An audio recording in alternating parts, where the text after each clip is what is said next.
Hello, everyone. Welcome to FDH Lounge mini episode 1919. You have with you here today FDH Lounge dignitaries Rick Morris and Russ Cohen. We are here to break down the 2025-2026 Stanley Cup Playoffs. And I will say here at the outset, Russ, a lot of times tying the show numbers here to 20th century events, that when you look at how the Red Wings performed down the stretch, my Red Wings missing the playoffs, unfortunately, one could compare that perhaps to the Spanish flu outbreak of that period of time as far as the magnitude of disaster involved in that. So that is something where, again, Columbus, I take some joy in that also. Columbus joined us in going right down the crapper also, because I am surrounded by Blue Jacket casuals where I live. Right. So, but I want to get a sense from you as we start here. I got a text from a friend of mine who's a casual who was like, "Oh, what happened? I saw that now that Buffalo made the playoffs, you guys are the longest drought." So here was my response. I want to know what you think. Took too long to rebuild in the mid-2010s after amazing 20-year run, and rebuild has stalled with bad contracts to mediocre players and not being aggressive enough to make big swings in the trade market. Many prospects develop nicely, but they're not enough. Your thoughts? Yeah, I think a lot of that is true. Remember down the stretch, they beat the Flyers in a couple of big games that looked good for them, and then they would lose the next ones. So they were able to rise to the occasion at some times, and then they weren't at other times. It was weird. I spoke to Patrick Kane. I actually thought Kane had a better year this year than last year, especially on the power play. He really kind of made things go on the power play. But I do think the not wanting to part with Simon Edmondson in a Quinn Hughes deal sealed their fate. I do. I think if they'd have gotten Quinn Hughes, we'd be talking about them in the playoffs, probably in a much better playoff position too than just the last spot.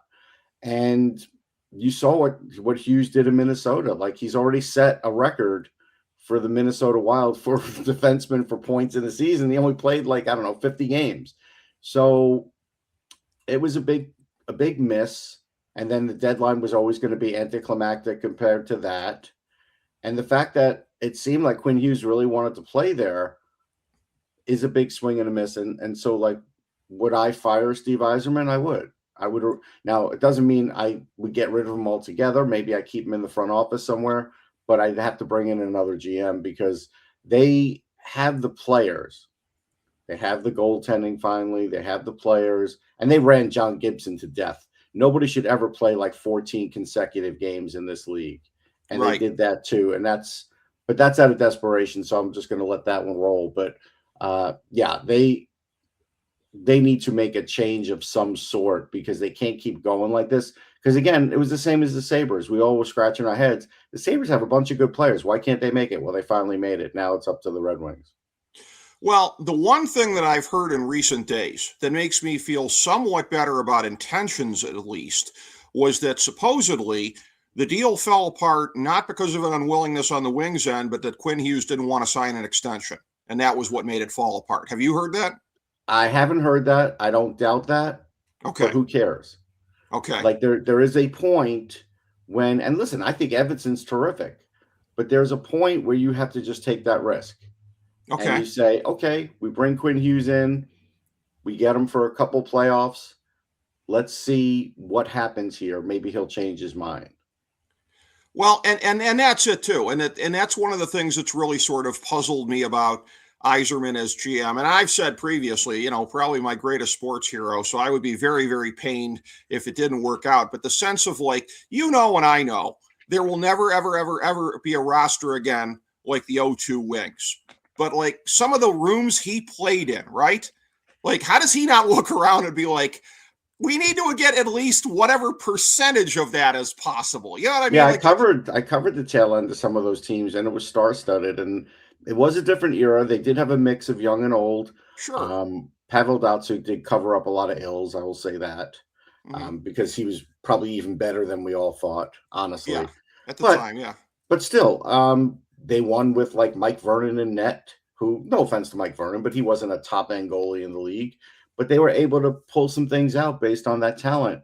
And they've built up a certain amount of talent they have. And They should have just done this deal, and if it didn't work out, it didn't work out. I think Red Wings fans would forgive if Quinn Hughes in a couple of years signed somewhere else, but they went far in the playoffs. I think that would be forgiven. Be like, okay, that's the price that you got to pay sometimes. The third and fourth lines on the team are just atrocious. I mean, I'm seeing a lot of stuff where people are saying, "Oh, lack of heart," and like that might be part of it. I mean, how do you lose a game 8-1, to Florida the last night of the season? It looks like they just mailed it in, but it's No, like, they did mail it in. yeah, Florida basically was like, we're going to finish this season on a high note, yeah, and the Red Wings didn't feel that way. yeah, and it's like, but part of it is And the coach let him know. He did, but like part of it is too is like how much of it is that a lot of the roster just they are what they are, and the team got hot early on, and we're playing probably above their heads, even if I didn't want to see it that way. But I mean, I just think a lot of this roster is what it is right now at this point. Some bad contracts to mediocre players, like just clean house, bring up all of Grand Rapids while we're at it. You could do worse based on the way they're playing. Sometimes teams do that, and sometimes you get mixed results. I would just say this. Mm-hmm. In his draft year, I thought Marco Kasper was a good player. I never thought he was a great player. I think he was maybe overhyped a bit. Now he's 22. I think he'll get better, but he's not going to be like a 60-point guy. I think we could all see that. So, that's one of those where could they have had a better draft selection than Marco Kasper? Yeah, probably. I mean, he's played in the NHL, and so you can't totally kill him for it, but it's just one of those where it's like, why him? Why not somebody else? So I think if you look at a few of those kinds of picks, you could come to those conclusions. And I think that's maybe part of that, what you're talking about as far as development and depth. Okay, yeah, I kind of agree also. So, all right, so good friend of the show, Paul Pasick. Tune in for at least the first couple of minutes here to get more of an answer to your question here. Who better to ask on something like this than Russ Cohen? And for the teams that were fortunate enough to make the playoffs, we have, as per always, our breakdown here of the thing, and we're going to get into that here. Uno momento, I will bring this up. You can find us on the main page at fantasydrafthelp.com. And I am looking for, let's see. Okay, it should be showing up here in a moment. But regardless, when you look at how the teams stacked up here, we get into it where there is at a macro level the story of a good amount of turnover for this year's playoffs. I think it's 5 teams coming in that weren't there last year, which is right around sort of the modern upper tier, essentially, of change for a season. And teams that you really aren't used to seeing in here. Buffalo breaks their very, very long drought. Utah, for the first time since the team moved to Utah, it hasn't been that many years, but they are back in, et cetera, et cetera. Even Anaheim with their rebuilding project. And we shall see. There were teams last year, like St. Louis, that made it, that fell back again this year. We'll have to see where an Anaheim shakes out in that. But your thoughts on the overall big picture here of some of the change with some of the teams making it. And obviously, when you look at injuries to Florida, we knew that was going to be very, very tough. We didn't know if it was going to take them out of it altogether. It did. New Jersey, once again, failing to match expectations. This was yet another season where I thought your Rangers were going to do more so, but talk about the Rangers were not a good team. Okay. And the Flyers, I cover the Flyers, and they've had a nice season. Yeah, it's a combination of things. I mean, the record, the schedule was tough because of the Olympics. So there was like pre-Olympic, post-Olympic, and some teams benefited from that Olympic break. I think the Flyers did. That time off gave guys like Matt Michkov extra time to kind of keep in condition, maybe even get in better condition, because he didn't start the year in the best condition. And they saw some real gains, and they were one of the best teams out of the Olympic break. So were the Blues, but the Blues just were in such a hole they couldn't make the playoffs. So I think when you see something like that, that this year's schedule, because of the Olympics, was a big part of this. I think Florida will be back next year. I think it was going to be tough because they also had a lot of Olympians too. And so, yeah, I look at it and I'm like, there's always going to be with the way the point system is in the NHL, there's always going to be 3 or 4 teams kind of getting in there that you don't expect. It's hard to stay incumbent. I think it's getting a little harder. So yeah, I'm not completely surprised about that. But again, part of what happens here is like you have these teams tiered.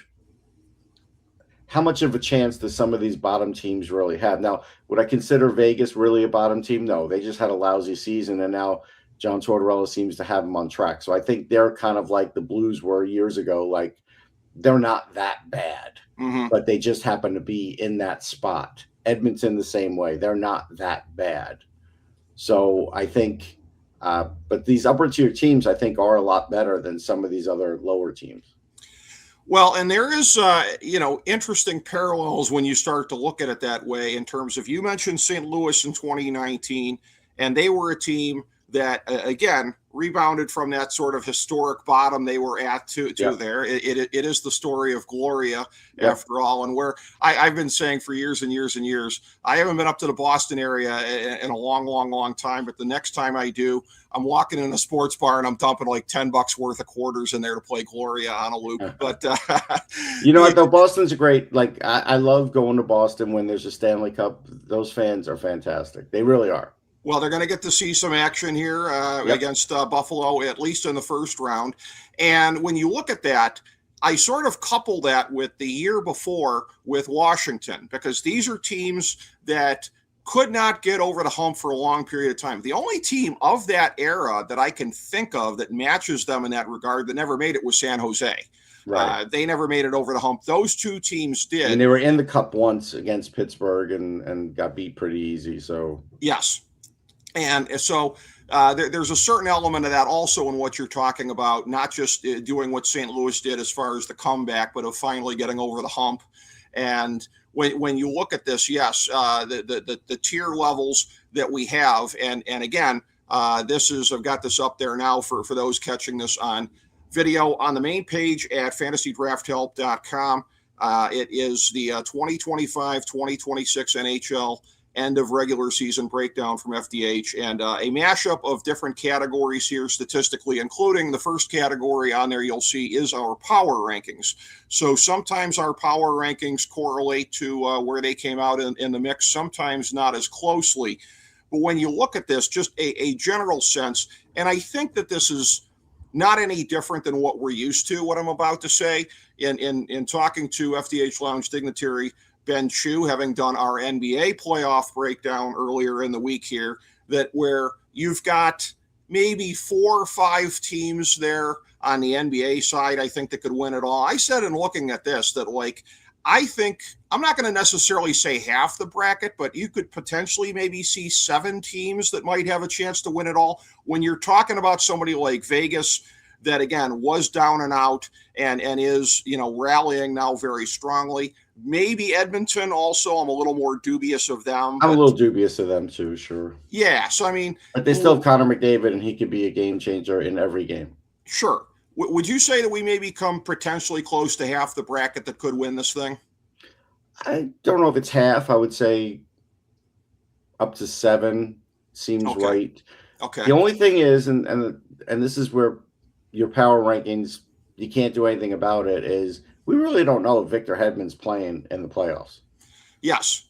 And so, like, there's no way of knowing that when you're doing these power rankings, because I agree that Tampa would be there if Victor Hedman is back. Yes. But they're having a press conference today. We don't know. Okay. And my feeling is if he's not back today, I don't know if he's making the playoffs, because he left for personal reasons. And generally, if he's not back by now, you would think that might take a little longer. So right. That's the only thing that I think upsets the apple cart a little bit on this list. Otherwise, it's solid. I agree with Colorado right where they are. I think in my eyes, they've been the favorite, but Tampa's great too. So like you could flip it either way. But I think the interesting thing is this, and this is why hockey is a weird sport. Mm-hmm. The East killed the West this year in the regular season. Yeah. Just destroyed them. And I still think the champion might come out of the West. And so, when it comes to that, because the West's power teams are better than the overall feistiness of the East. And Okay. I think that's the difference is the top tier West team. Now, again, one great team is not going to be in the playoffs in the second round because of the Stars and Wild. They're both great teams. Somebody's not making it. Change And the format, Bettman. yeah, I'm not, Go to conference 1 through 8, Russ. I keep saying this. Like we say this, I know we say this now, but if it were like a decade ago or more, and you wouldn't be saying it because you'd be like, well, these teams weren't the same as they were then as they are now. Like there's always going to be these ups and downs of franchises. They'll change it at some point if they feel like they need to. But the problem is ESPN likes these killer first round matchups. It gets ratings. And the NHL kind of likes it because then it gets everybody in that mode that, hey, the NHL has the best playoffs, which I think they do. And so I don't think they are changing it, Rick. So there you go. Well, what that is, though, again, it's kind of the loan shark mentality, pay me now, pay me later. You're taking somebody out of the bracket that is going to make it, more compelling in the second round or potentially the conference finals. So, right. And I know there's no such thing as a free lunch. You can have this uber first round matchup such as we're going to have, but it is going to be at the expense of what comes after this.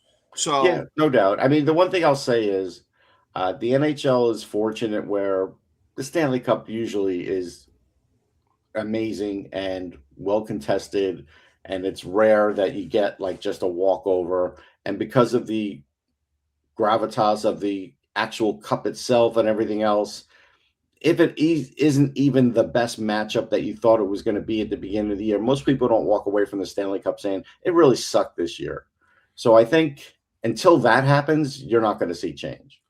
I think that is true. We've managed to have pretty quality matchups in the finals the last several years here. You might have to say finals. That's an NBA thing. Final, yeah, that is true. And by the way, and I'm always good about that when I label the segments. So I might have slipped on the banana peel just now, but I've generally been pretty good about that. I think you probably got to go back to probably 21. The whole COVID timeline here, Tampa Bay and Montreal. And Montreal being there was like, what are we doing here? Right. But that has really been the exception to the rule. You are pretty much right about that you've had a long stretch of that being the case. And I think, again, when you look at the top tiers of both conferences this year, I think that's what makes it likely to continue to ensue because we talked about Tampa Bay before, and we'll see about Hedman. And I think him being out would put and I'm picking them to win it all. I am picking them over Colorado in the final, but that would put a ceiling on what they're able to accomplish. I mean, Ryan McDonough, if he stays healthy, maybe they could cover it up, but because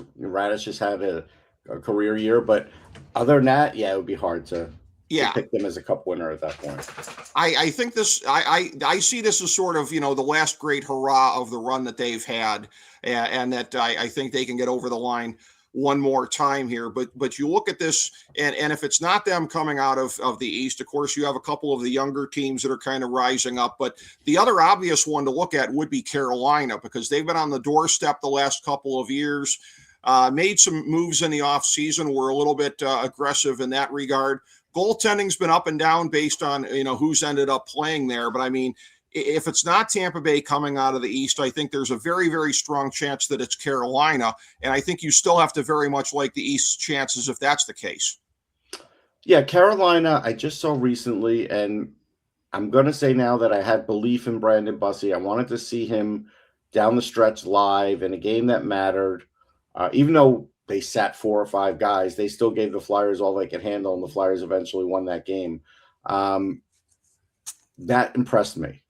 And so it's like, if they're going to get that level of goaltending, I think they have the best system in hockey right now as far as everybody on that team playing it. It's boring as hell, but it's effective. And, going back to Jacques Lemaire and guys like that. But it works. And so if that's going to hold true, they're going to be a very tough out. Now, their thing is get to the conference finals, and then we'll start talking about the Hurricanes. It's hard to talk about the Hurricanes until they do that. That's just how high the bar is for them now. Yes, and that they have to clear that bar. They've had some very strong disappointments in the latter rounds of the Eastern playoffs. in recent years. And then you start to look at a couple of if it's going to be some of the younger teams potentially rising up here, potentially Buffalo, Montreal, Ottawa, Philadelphia, with some of the younger players becoming a part of their core. So Yep. I don't see that being the case as far as being able to get past either Tampa Bay or Carolina. But these are teams that you could make a case for, and certainly the Darlings pick at the moment seems to have been Buffalo based on the way that they've played down the stretch. Yeah, I mean, Buffalo, if I had more belief in Ukko-Pekka Luukkonen, I think they could do that. I don't have that kind of belief in him. So he has to prove that to me before I could do that. Pittsburgh, the interesting thing about Pittsburgh is I think they're better than people think. I think they've done a lot more than just around the edges. If you look at their roster, who they've added, secondary scoring, guys like Anthony Mantha, who you know very well, and he has had a heck of a season. Always had a great shot. So, like, if you could just get him scoring, you know what he could do. But anyhow, Stuart Skinner's an interesting one because on another show that I do, everybody likes to just throw out Stuart Skinner stinks. And it's like, okay, he has some bad games. There's no question. But he still has 14 playoff wins. And he has been to the Stanley Cup, right?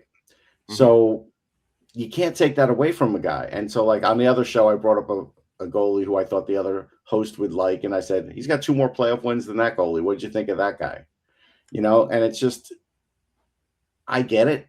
And it's a mix. But if the Stuart Skinner is going to be the guy, and all of a sudden he's going to be that same guy that did have good moments, Pittsburgh's a really good team.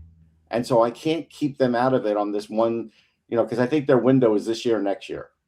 So we'll see. I mean, it'll be very interesting to see how they do. I mean, I look at Pittsburgh and I look at Boston making it, and it's a thing where, and I try not to be colored by my thoughts on the franchises and my fandom, but it's like I'm kind of looking at it like death throes kind of a thing, like one last chance to get in there before the reckoning comes. I kind of see that happening. I think Boston's a paper tiger, to be honest. I think Boston's a paper tiger. I thought they had outkicked their coverage many times this year. Jeremy Swayman's finally bounced back. Last year was just a terrible year for him. That happens sometimes. Maybe the contract pressure, he had that new contract. But I don't know. Boston was too up and down for me down the stretch for me to have any kind of real belief in them. So I don't think they're going to do much. I actually think the Sabres are going to take them apart pretty easy. And I think that's going to lead into this whole Buffalo mania thing, which might be just. I mean, the sad part for me is I have to go to Buffalo twice this year, once for the combine, once for the draft. Am I really going there for the Stanley Cup too? Stay tuned. It's an interesting sports town. I've been there. I love the food. I like the people a lot. I'm just saying, should I have to go to Buffalo 3 times in a year? I get that. That's above and beyond. I'd be like going to Cleveland 3 times in a year. Well, that would be different, but would it? Buffalo being a town where myself and the late great FDH Lounge Dignitary Ken Detweiler, when I was a sidekick on his show on the old Sports Talk Network, Life's a Pitch with Ken Detweiler back in the day, we actually went up to throw out the first pitch at a Buffalo game, both of us. Oh, wow. What it also was I didn't realize this, and this was the commercialization of the first pitch. Like, we were part of a progression of people throwing out a first pitch. Okay. So, okay, at least I could say I did it. I practiced, ahead of time just so I wouldn't embarrass myself. Oh, you have to practice ahead of time. If you don't, you're stupid. Yes. And I had enough on it. And I had an encounter. The one player that was I was interviewing players in the clubhouse. I was getting some sound. I was being accompanied by one of the very helpful media guys there for the team. The one guy who was rude to me, very, very, very rude. It will not shock you to know Brandon Phillips. Yeah, I'm not shocked at that. Very much didn't want to be there. So I mean, I've had some guys be rude to me in an MLB locker room, and that's why I cover hockey more than baseball. I love baseball, but some guys are just insufferable.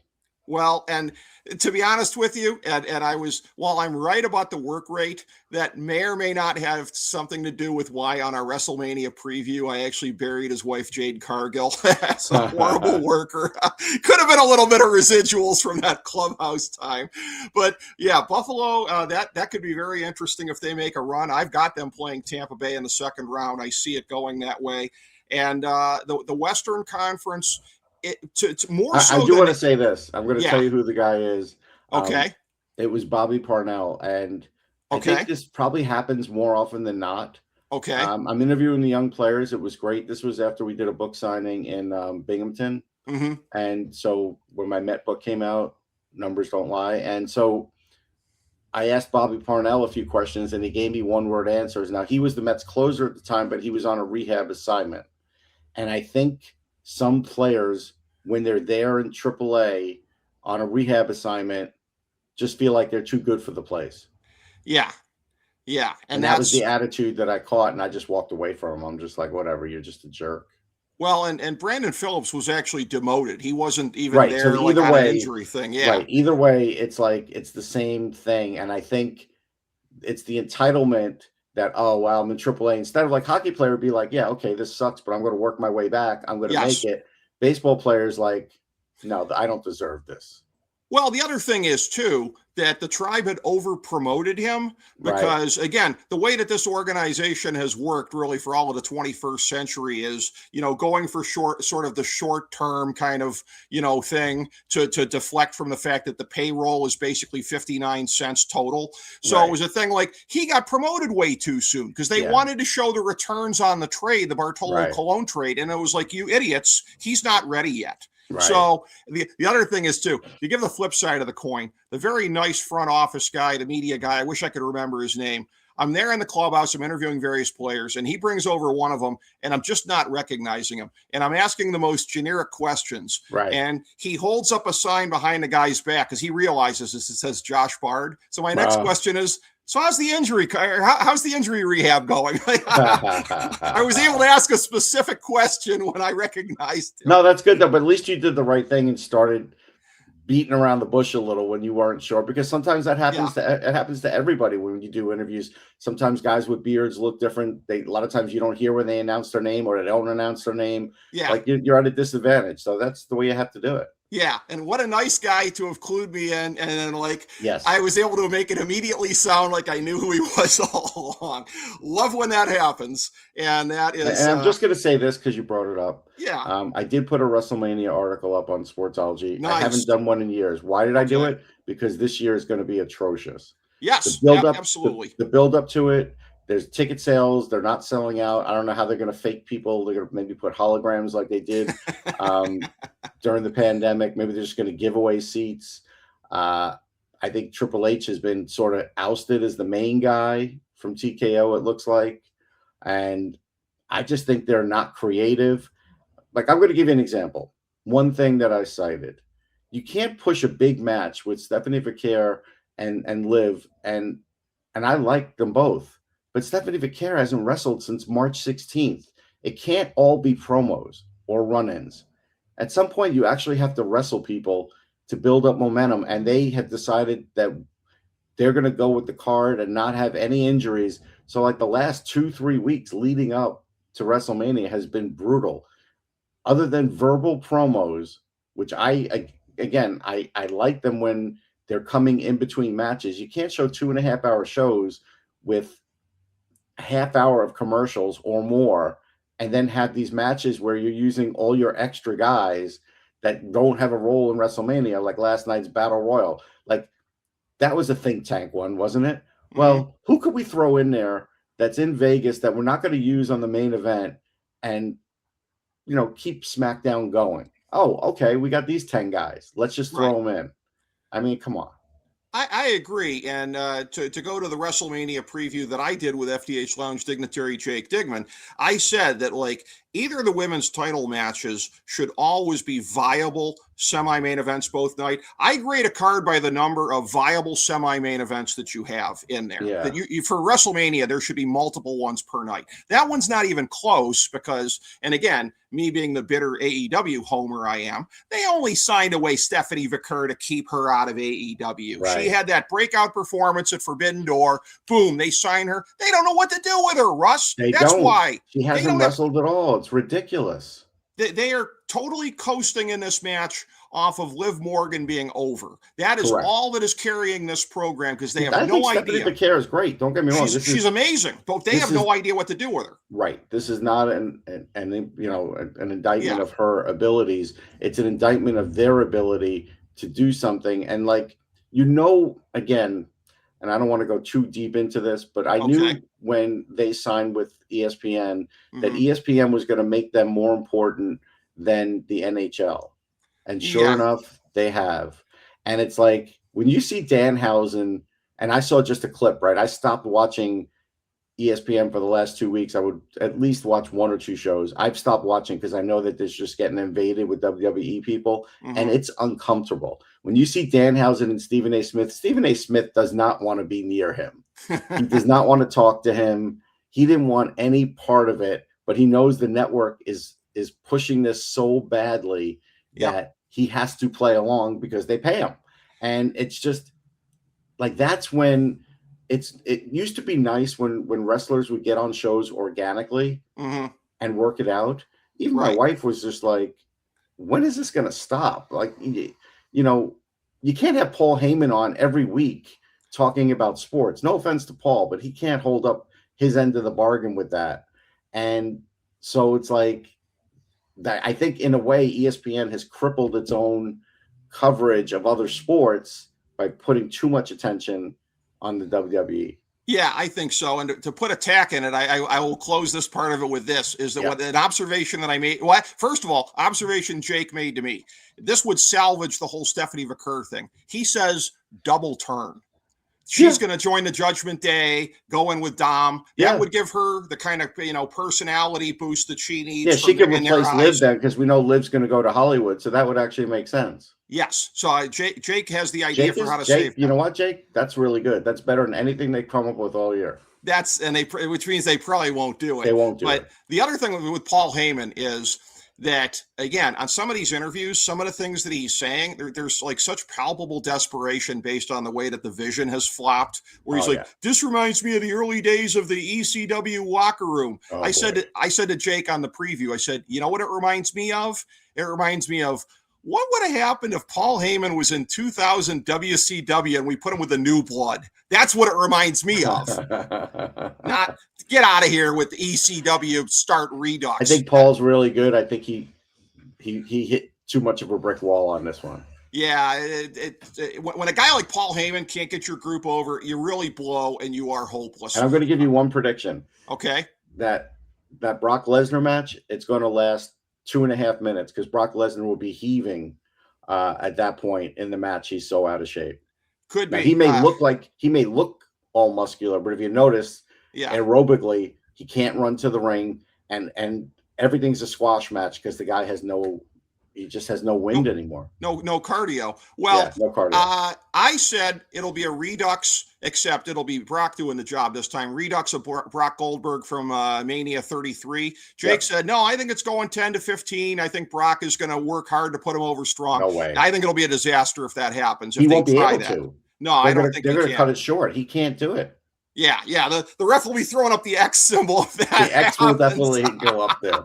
And by the way, this is you remember the days of the WWF, Madison Square Garden, Bruno and everything like that. Is still my favorite wrestler. Yeah, and that's where we're actually paying tribute to that in this segment because they would do an intermission. So our intermission between conferences here has been the Mania talk. Now that the intermission's done, Western Conference, a lot more I think continuity from past seasons. The fact that Vegas and Edmonton eventually got their stuff together enough to be able to make the playoffs, which was in doubt a lot longer than it should have been. Colorado has been very strong, obviously, during the season. Yeah. We already talked about this, the Dallas and Minnesota, oy vey, they're having to play in the first round. So you've got a number of teams that you're used to seeing in there. Even to some extent, LA, they've been there in recent years. They kind of limped in at the last minute here, but ultimately, the Western Conference, you've got some of the traditional powers that have been there the last couple of years. Colorado, who won it all in 22, Vegas, who won it all in 23, Edmonton, who's been in the last two finals or final. Well, I don't. How would you say it that way? If it's like final years, I think you could say finals that way. Okay, you can't say that it's the 2026 NHL for 1 year. It never finals. Happens. It's never for 1 year. It's for multiple years. Okay. Right. I think then you could make that a change. Okay. So that's not a faux pas on my part. But that's so when you look at it again, and a couple of these teams in particular, I think would be very, very, very strong favorites to come out of the West. I would say probably in this order: Colorado, and then whoever wins the Dallas-Minnesota series, albeit that's going to take a lot out of them. Yes. Sometimes the hard road is the hard way to make it to the Cup. And so that may be the problem for both those teams. I do think the Mammoth and the Golden Knights will be a heck of a series. I picked Vegas, but I'm only picking them because of the boost they got from John Tortorella. If Carter Hart fails in net, will Aiden Hill be able to do it again? I don't know. I legitimately don't know. Yeah, I mean, that's a very good question. That's going to be a very good series. And talked about this before, something that you saw more so with the Eastern Conference, some of these young teams getting over the line to make it in there. Anaheim's been in a rebuild for what feels like forever. They end up making it in. And again, good luck with that as far as your draw goes, I guess. Yeah. I think, I mean, when we do the predictions, I'll explain it, but I think the Ducks are going to have their hands full. I understand why there's this Edmonton hate, and because they haven't won a cup, basically just because they haven't won a cup. But that doesn't make Anaheim better.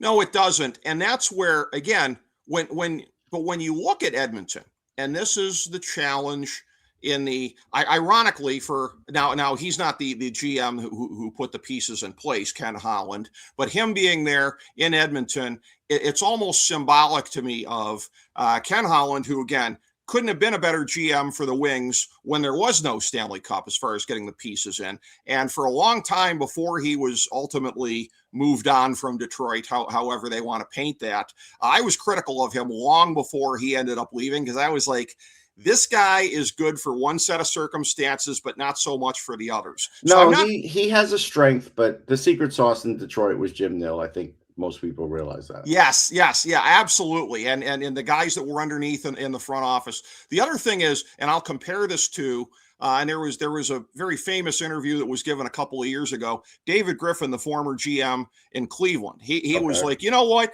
I don't know that I had as much fun with the Cavs winning the title as I thought I would. I want to do a rebuild like in New Orleans. I want to sink my teeth into it. Now, David Griffin was freaking elite with those mid-2010s Cavs. Like, this guy, him and Gilbert could like manipulate the salary cap and get guys in. Like, he was a wizard. David Griffin was, amazing.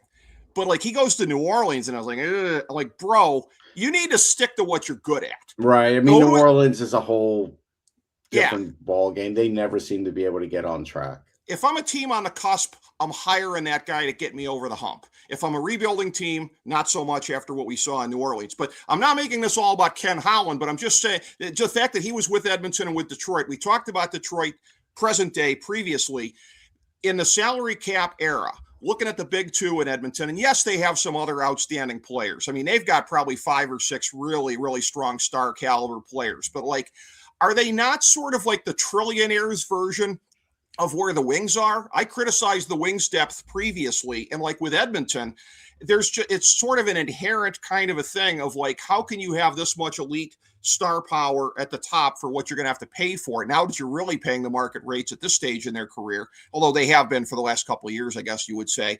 But then the rest of the roster, I do sort of grant them God's grace a little bit in that way. It's hard to build out enough of a roster. You saw the last 2 years, they didn't have the depth that Florida did. Now, few teams do. Right. But that's a challenge they're going to have as long as they stay with the model that they have.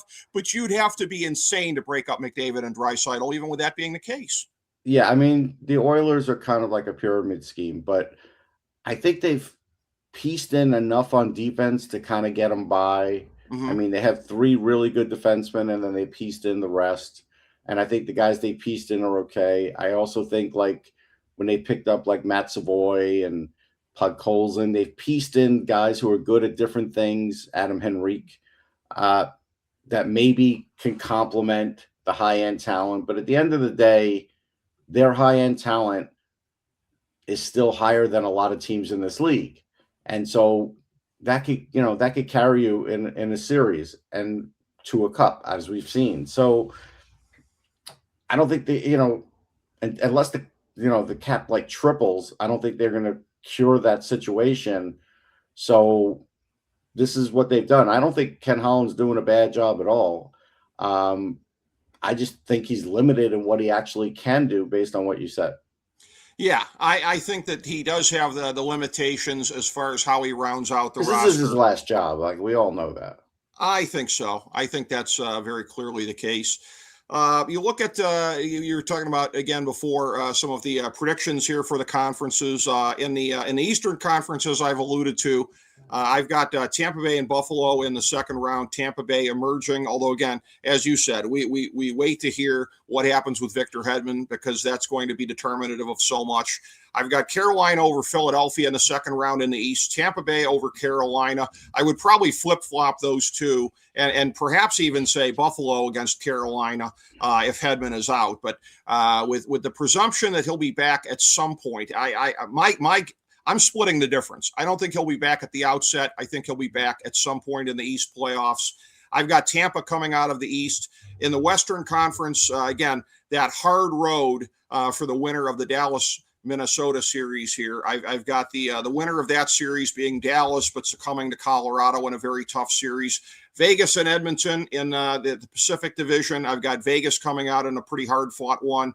Colorado over Vegas in the East. I've got Tampa Bay over Colorado in the Cup final. But again, I would probably be picking somebody else coming out of the East if it turns out Hedman's out for all of this. What are your thoughts on the two conferences, Russ?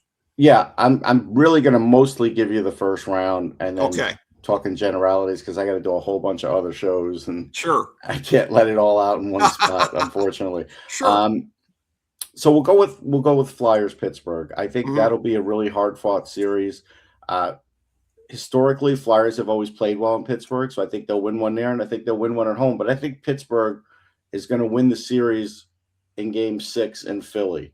I think Pittsburgh is determined. I think Crosby's still one of the 5 best players in the league, even at the age of 38. I think the Flyers are on a terrific upswing here. But they still have some issues that we'll see if, they have the worst power play in the league as an example. And really right now, Pittsburgh is in top 7 in the power play and penalty kill and about 3rd or 4th in goals for. Now, we know goals go down in the playoffs, but if it becomes a power play, special teams series, Pittsburgh's going to win that. And so first round, generally there are a lot of penalties and then they start to wane from there. So that's the way I see that series going. I think the Canes are going to beat the Sens kind of easy in 5. I don't think that's a big deal. I think the Oilers will beat the Ducks in 5 because I don't think the Ducks are good enough yet, age-wise, experience-wise, to kind of deal with the top 6 of Edmonton. I think that the only sweep I have is the Avs over the Kings. The Kings are they don't excite me at all. I'm happy that Ante Kopitar gets to walk away in the playoffs at some point because I think he's a great dude. And so, but I don't see them putting up much of a struggle against the Avs. I hope it's not in a sweep. He deserves better than that. At least it He would be on does, home but ice. I feel like that one's a sweep. I know nobody wants to Yeah. say sweeps anymore, but that's the way I feel in that one. I came close on that. I think the Kings can steal one, which would ironically mean he ends his career on the road. But Right. I came very close, and I would agree with you. That one feels very sweepy. Yeah, Bruins, Sabres. I've got the Sabres in 5. The only thing that extends the series if the Sabres have to switch goalies. Okay. But I still think their defense is one of the elite defenses in the league, talent-wise, and they have size. And I think the Bruins are just going to like punch them in the mouth and see if they can get away with a physical series because that's the only way they could win. So I don't think that's going to work out for them. Mammoth Golden Knights. I really like Utah. I do. And if this were a situation where John Tortorella wasn't the coach and he didn't just take over the team and was undefeated going into the playoffs, I probably would pick Utah. But right now it's hard to do it. Dylan Guenther is going to be one of the better goal scorers in the playoffs. I just look at that team, Clayton Keller. There's so many guys that I like on Utah. Now, Sergachev, I think, is at this point becoming a really good playoff veteran. But look, Mark Stone, Jack Eichel. Like we saw Jack Eichel win a really important game down the stretch in the shootout. He's still Jack Eichel. And Jack Eichel is a top 5 player in the league, I think. Yeah. So when you look at that and they have Mitch Marner, you have to give them the edge. So I think I'm going Vegas in 7. And then Habs Lightning, again, I don't know what's going on with Victor Hedman. And so I think Tampa's going to have trouble with the Canadians if Jakub Dobeš gives a good effort here. We'll see. He's been a little up and down. I saw the Flyers dismantle him with guys out of the lineup. Maybe he just, wasn't motivated. I don't know.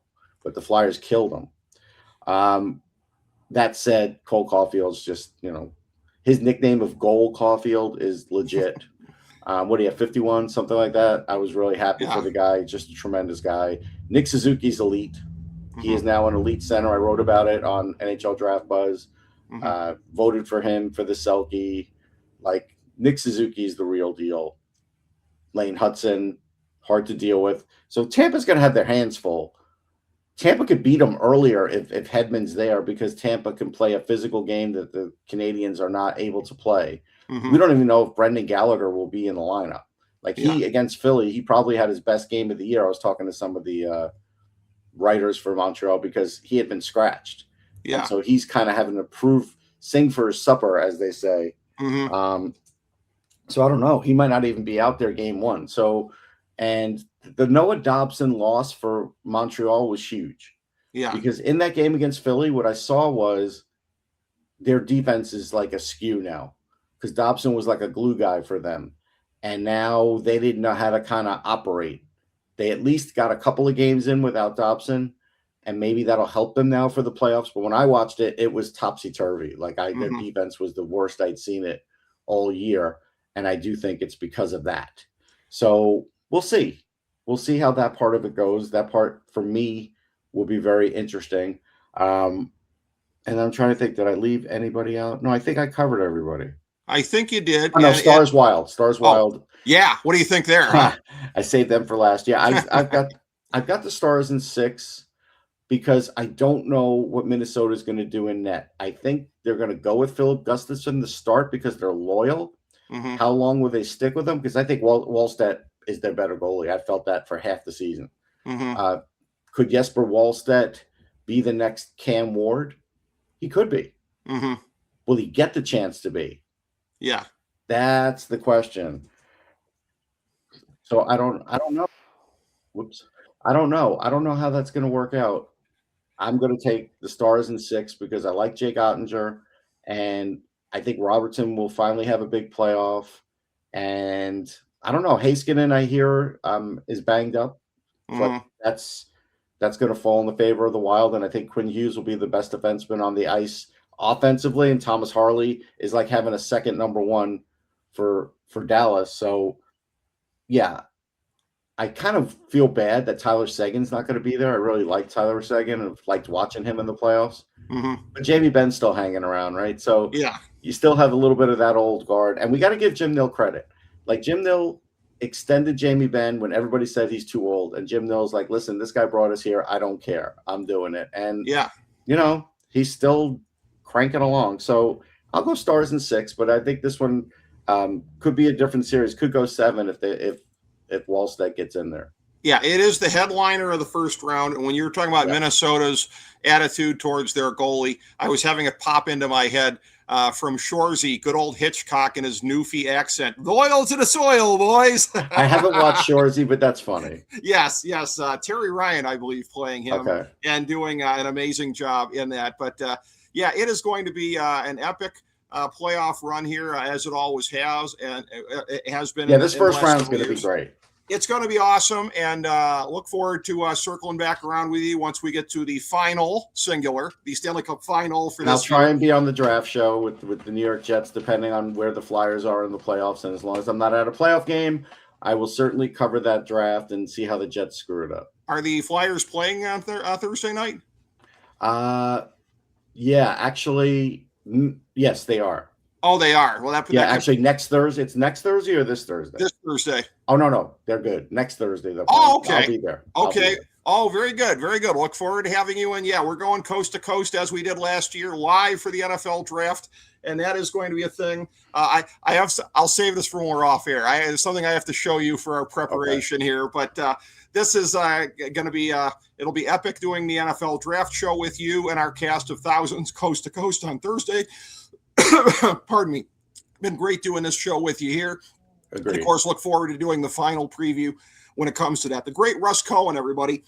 And go check out NHL Draft Buzz. That is a great site there. I know you're ramping up this time of year for your coverage with that. Yep, I am. And a lot of my draft stuff there. I still put a lot on Sportsology, too. We got playoff coverage. We've got coverage on Sonny Meadow getting hired by the Devils. So we got a lot of stuff there, too. Some Mets griping and what the Jets might do in the draft, too.